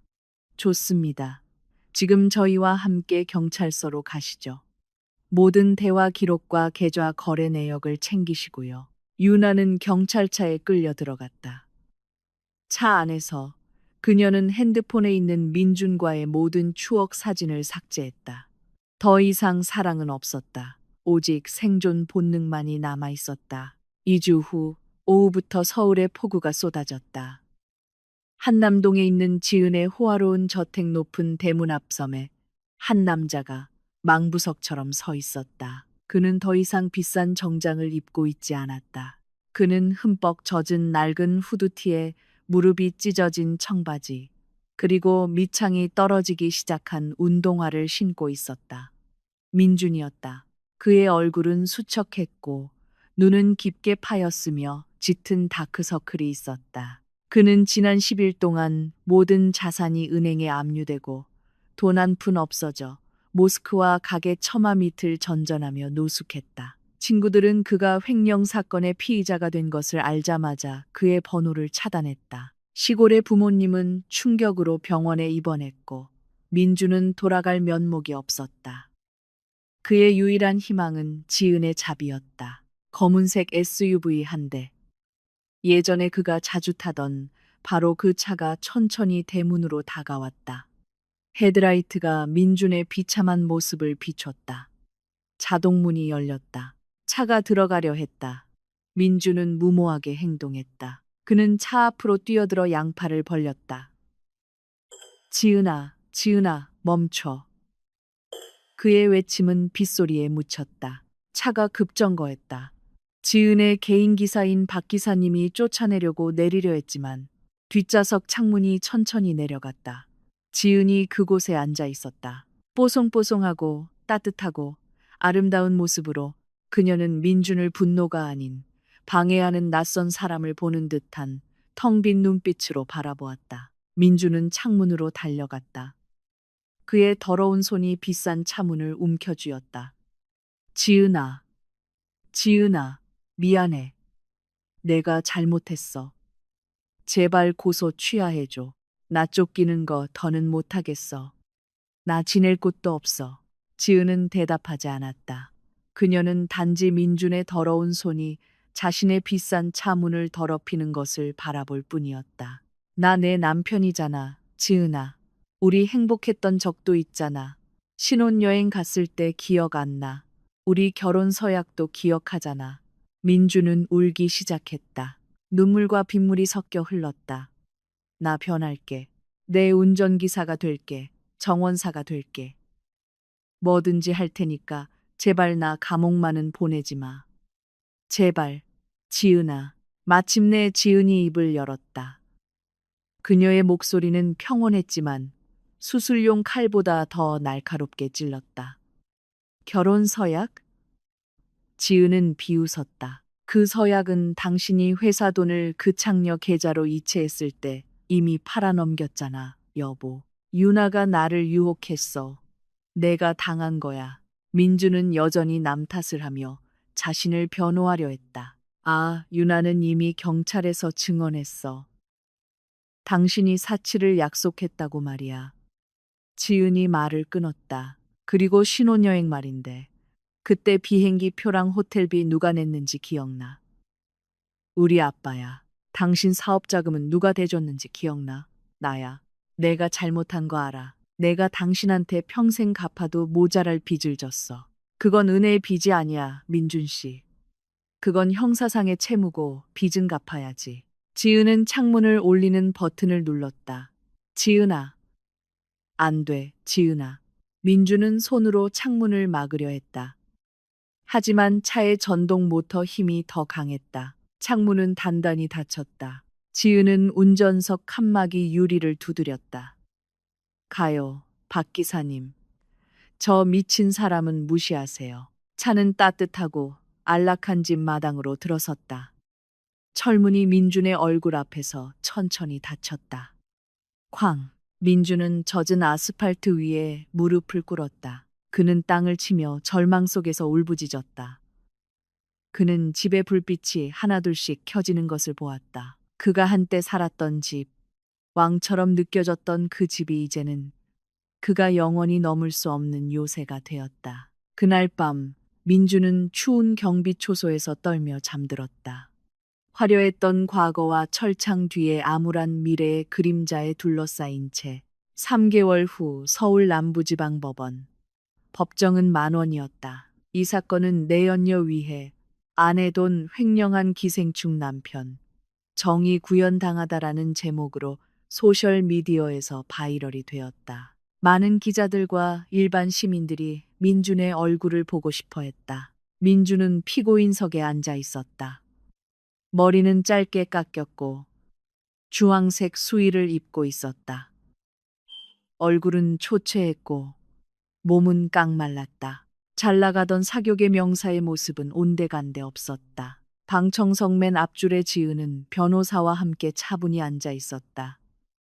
그녀는 심플한 흰색 셔츠를 입고 위험 있어 보였다. 그녀는 재판에 단 한 번도 빠지지 않았다. 지지를 위해서가 아니라 정의가 실현되는 것을 확인하기 위해서였다. 재판장이 판결 선고를 위해 의사봉을 두드렸다. 피고인 강민준, 일어서세요. 재판장이 명령했다. 민준은 떨리는 다리로 일어섰다. 그는 고개를 숙여 지은 쪽을 쳐다보지 못했다. 재판 과정에서의 사실관계, 증인들의 증언, 그리고 명백한 증거들에 근거하여 재판장이 판결문을 읽기 시작했다. 민주는 지난주 유나가 증언하던 순간을 떠올렸다. 그를 사랑한다고 말했던 여자. 유나는 증인석에서 그를 철저히 궁지로 몰아넣었다. 강 대표님이 저한테 돈을 받으라고 강요했어요. 판사님. 합법적인 보너스라고 했어요. 저는 그게 훔친 돈인 줄 몰랐어요. 그는 아내가 인색하고 못돼서 바람을 피운 거라고 말했어요. 유나의 말은 민준의 심장을 2번 찌르는 비수 같았다. 피고인 강민준은 형법 제356조 및 특정경제 범죄 가중처벌 등에 관한 법률 제3조 제1항에 규정된 바와 같이 업무상 횡령죄를 상습적으로 저지른 사실이 유죄로 인정됨을 선고한다. 법정은 숨을 죽였다. 이에 피고인에게 징역 4년 6개월을 선고한다. 민준의 세상이 무너졌다. 4년 반, 그의 인생이 감옥에서 끝나게 되었다. 또한 피고인은 피해자인 아르타 위세사 그룹에 15억 원의 손해배상금을 지급할 것을 명한다. 만약 지급하지 않을 경우 압류된 자산은 국가에 의해 경매에 붙여질 것이다. 땅. 판결이 내려졌다. 민주는 힘없이 주저앉았다. 검찰 수사관들이 즉시 그의 손에 수갑을 채웠다. 기자들의 카메라 플래시가 그의 창백한 얼굴을 향해 터졌다. 법정에서 나와 호송차로 끌려가는 동안 민주는 복도에서 지은과 마주쳤다. 지은은 조용히 서서 그를 바라보았다. 민주는 잠시 멈췄다. 지은아. 그가 나지막이 속삭였다. 이제 만족해. 지은은 무표정하게 그를 바라보았다. 승리의 미소도 사악한 웃음도 없었다. 오직 섬뜩한 평온함만이 있었다. 이건 만족의 문제가 아니야, 민준 씨. 지은이 조용히 대답했다. 이건 결과의 문제야. 당신이 그 보석 가게 앞에 섰을 때 이 길을 선택한 건 당신이었어. 나는 그냥 당신을 목적지까지 데려다 줬을 뿐이야. 후회해, 지은아. 그 후회는 하느님께나 해. 이 세상에서 당신의 시간은 끝났어. 지은은 몸을 돌려 걸어갔다. 그녀의 구두 소리가 또각 멀어져 갔다.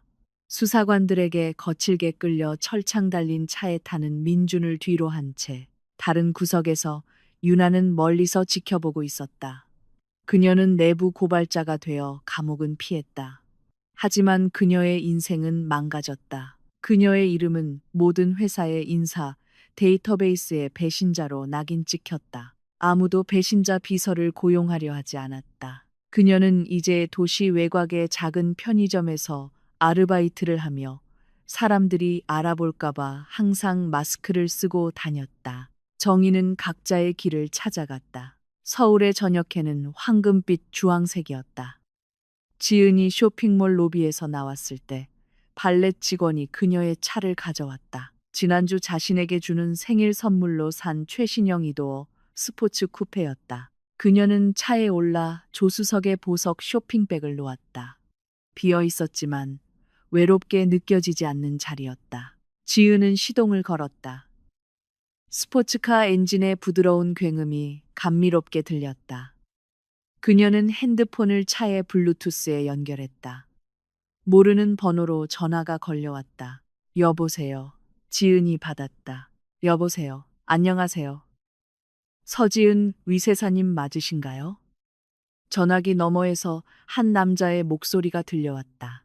네, 맞는데요. 누구시죠?